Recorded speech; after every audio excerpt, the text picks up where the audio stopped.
Diagram ఉంది కదా, ఆ డయాగ్రామ్లో ఆ పేపర్ ముక్కల్ని మీరు అంటియాలి. ఓకేనా? పిక్చర్ వైపు అంటియాలి.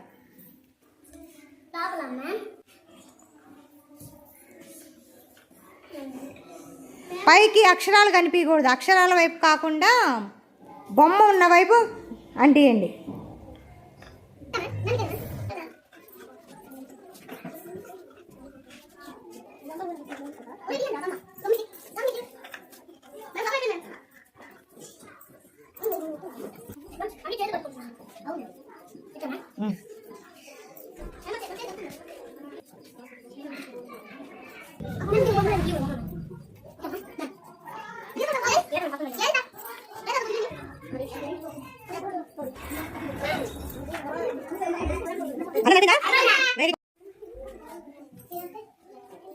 Very good.